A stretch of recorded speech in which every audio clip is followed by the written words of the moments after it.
Well, all right. Good morning, good evening, good afternoon, ladies and gentlemen, citizens of YouTube. Pastor Dowell here. Well, it's obvious that we're making a great impact upon the people's lives concerning divorce and remarriage and biblical marriage. I continue to keep getting message after message after message. Thank you, Pastor Dowell. I'm no longer bound by this false doctrine, this false teaching that if you ever get married and get divorced, that you have to remain unmarried unless you return to your spouse that you got a divorce from. Yes, it is a false teaching. It's a false doctrine. Now, if you're going to understand anything about the New Testament, and believe me, I'm getting ready to do an extensive teaching on the New Testament from Yeshua's, Jesus' perspective, as well as Paul's, and the instructions that's been given to the assembly or the church. You see, the problem that we're having today is that people are not studied and they're not learned. And one of the major problems that we're having today in the English translations is that we don't use scholarship. We don't research. We don't look behind the words that is presented to us in English to see what the real true meaning is. I'll give examples after examples after examples, both Old and so-called New Testament. I do it all the time because if you don't start researching and looking behind the words that are presented to you in English, they have already had some translatory bias in there, and they know that raised in this culture, reared in this culture, that your mind is going to be persuaded to think and go certain ways. And when you read the text, it seems like that is the original intent and meaning until you do your due diligence and your investigation. And this is what most preachers out there are banking on. They're banking on your ignorance. They're banking on you just listening and believing everything that they say while they holler and scream and shout behind the pulpit. But they know that you're not going to research and go find out and check out to see if the things that they're saying is so. I mean, the book, it says, listen to this, prove all things and hold fast to that which is good. That means you prove all things, including prove men, prove teachers, prove and test the scriptures that's been translated. You test everything and don't assume anything. And this is how you get free. So what I do is I hope to put a defibrillator on people's minds by doing whatever I can to stimulate thought, to get them to think, to use self-autonomy for the first time in their lives rather than just going to church and being soaked up with church tradition and church doctrine. Clear? So, if divorce is a sin, it will be defined in the law as sin. Because what is sin? According to 1 John 3:4, sin is the transgression of the law. Jesus did not come to reestablish the law or do away with the law and come up with a brand new law or to change the law. Jesus came to bear witness. That's what he was. He was a witness. Why? Because he was the one that is the lawgiver. And he is perfect in every aspect, in every way. So there's no way, shape, fashion, and form that you think that Jesus, Yeshua, is going to change the law, do away with the law, just because it's written in the New Testament. In the New Testament, it says, Moses said unto you, but I say, as if he's done changed something. Over in Psalms 89, he says, I will not alter or change anything that is going out of my lips. The same one, that the Most High Yah that was made flesh, yeah, he don't change. I'm Yahweh, your Elohim, I change not, therefore you sons of Jacob are not consumed. Jesus Christ the same yesterday, today, and forever. So you see, it's in that vein and in that truth that you have to approach the scriptures from. You need a concordance. You need to get a study, because I'm telling you, most of your churches, they can twist and warp and distort things, and they'll do anything they can to make sure that the sacred cows that they have in their church tradition, they're hoping and banking that you never go check it out. Well, my phone calls that are coming in. Not only that, I've had some people at First Church that has actually called the dining hall, said we are actual members there, and we are glad that you are challenging Jennings. That's what they said. I can show you the message in the note. And I wish that, I'm going to ask that some of you that are actually coming out of this false doctrine and getting free, that you would leave your number so we can call you and contact you. Some of you do. Matter of fact, a lot of you do. But there are a lot of people that are suffering under false doctrine and false teaching. It's a very tyrannical system, simply because people don't know the law. So in Romans 7, when it says, I speak to them that know the law, these New Testament only people, they don't know the law. They do not know the law. That's why they don't never go there. And if they do go there, they twist, they warp, they distort, they do violence to the scripture, because they put their tradition over the commandments of Yah. And then what did Yahshua say? What did Jesus say in that? Full well, you reject the commandments of God that you may keep your own traditions. And that's what's going on today. And they don't want you to discover that. They want to try to, they're calling things sin that is not sin. Biblical marriage is not sin, regardless of what man says. I mean, can Yah sin? Can God sin? I mean, because God himself is a divorcee. So if it's sin, then I'm telling you, these people are pretty arrogant. The gall, the unmitigated gall that these people have to call the creator and the patriarch sinners, man, that's a serious spirit. That is a serious demonic spirit. If you go read Jeremiah chapter 3, verse 8, and read before and after, you'll find out that Yah himself is a divorcee. He divorced the house of Israel. If you go read Isaiah 50, verse 1, you'll see he's asking the question, where is your mother's bill of divorcement that I gave her? Did he want to be divorced from the house of Israel? No, he did not. He would hope that Israel would not play the whore and go out there and worship other deities, other mighty ones, other strange gods, but they would return unto him. When you go look at Ezra and Nehemiah, it was commanded of them that they put away the strange wives and their children. See, all these things they don't bring up because this is reliable, truthful, historical content. And then the whole entire divorce decree is written down in Deuteronomy 24, verse 1. And church tradition will actually rebuke and go against the commandments of Yah so you can keep their tradition. Let me give you an example. They say that if you get divorced and remarried, that you are in adultery. Well, go read the law and see if that's so. Go read the law and see if it's so.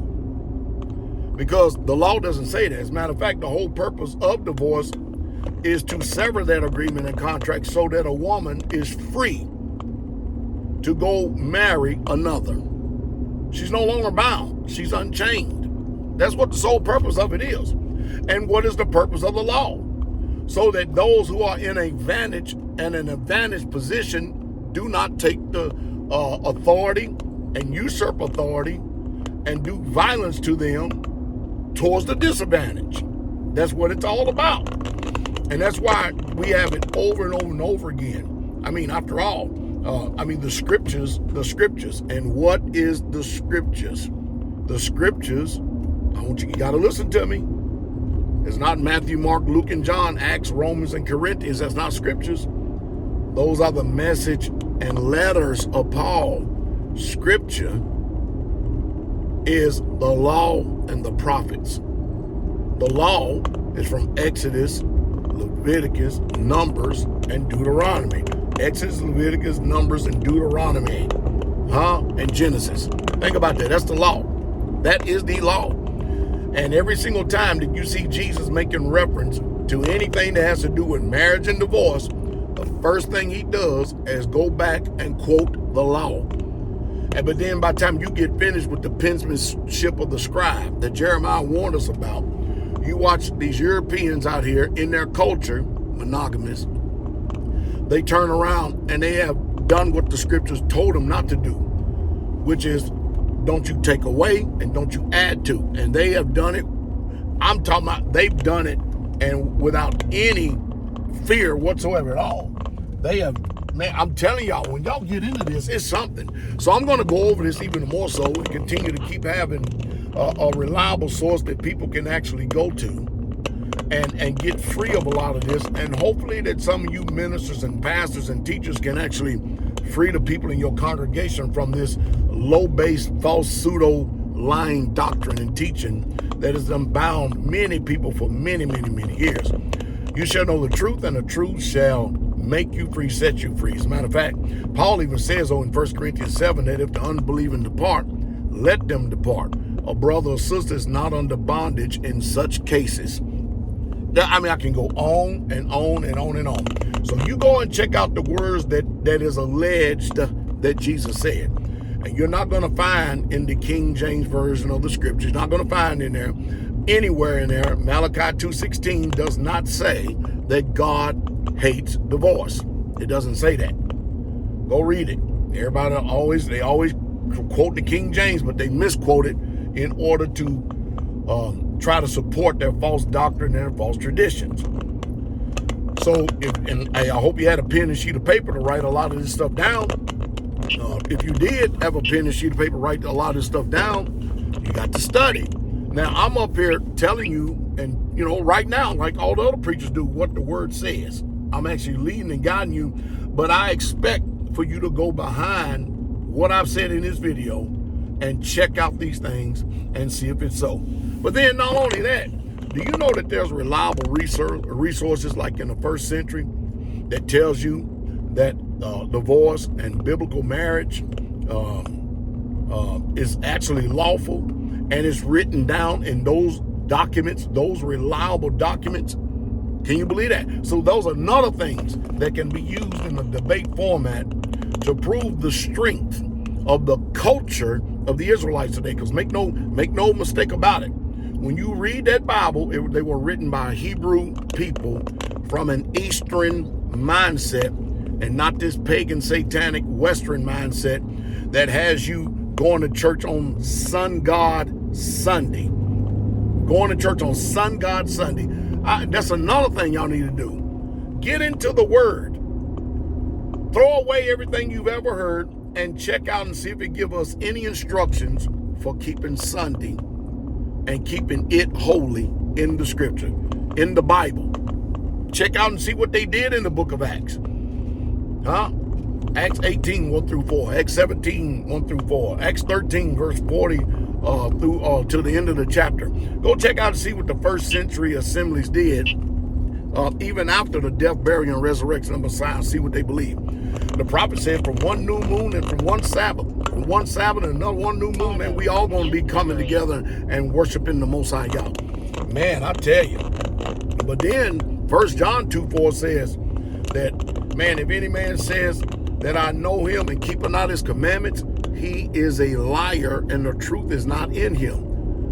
What y'all call James out there, he clearly turned around and made a bold statement. If you offend in one point, you are guilty of them all.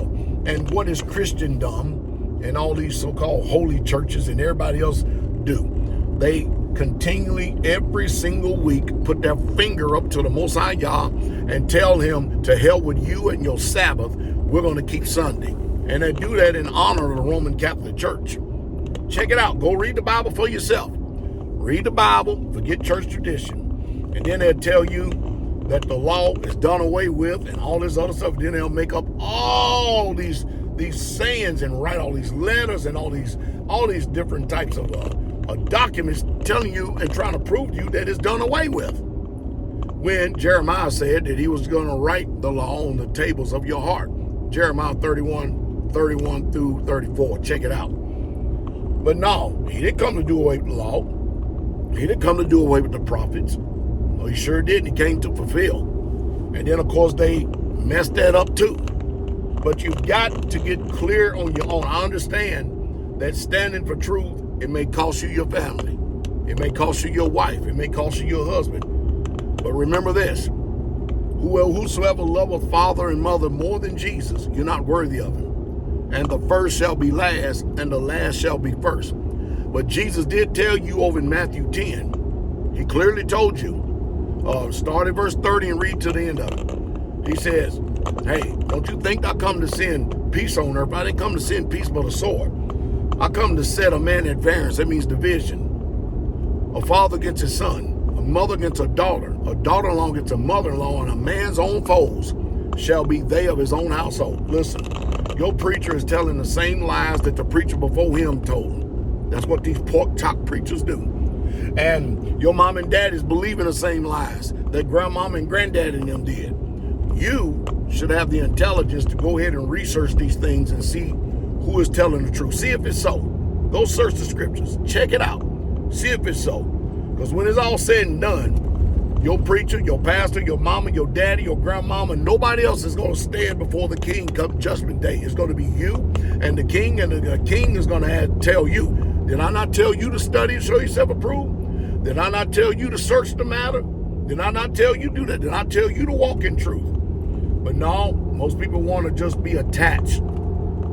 Be attached to a false, deceptive relic of a wicked doctrine that a lot of these things are. No, there is laws for divorce and remarriage. Even though nobody likes divorce, Yah, in his infinite wisdom, made sure that there was an alibi for someone who was being mistreated, both male and female. He sure did. And I bless his magnificent name for it. So I'm looking forward to see, because I get it that Jennings, he's so disingenuous.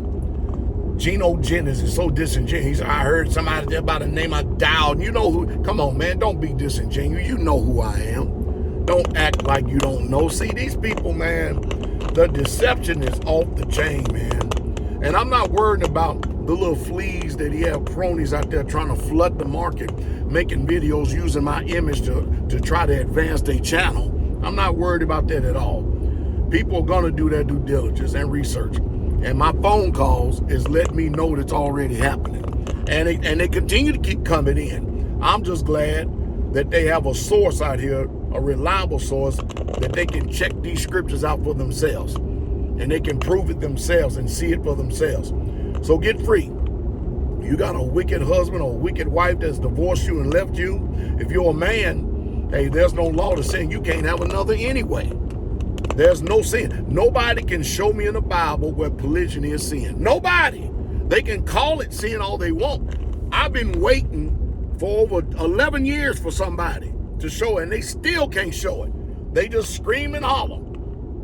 I've been waiting for somebody to show me that divorce is a sin. I hear the hollering. I hear the theatrics.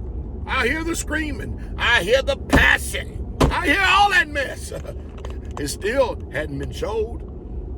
So y'all have a blessed day. Be at peace. Call the number that's usually behind me. Leave a message. All right? And if you want us to come to your particular congregation and help y'all in doing some teaching, and mind you, hey, that's your assembly. Most High Yah has the people there to listen to you. I will try to do whatever I can, if invited, to help strengthen your assemblies and put you on the path of truth so that you can really, truly know the real Jesus. The real Jesus. And you shall know the truth. And guess what the truth gonna do? It's gonna make you free. Cannot tell you how many women are sitting up there burning in these congregations and stuff. Can't get married because they bound by a false doctrine. How many men are burning, missing out on the joys of life, and which you being married is not a sin. It's just so sad how many people are bound by these lies, these pseudo liars. God bless day. King coming.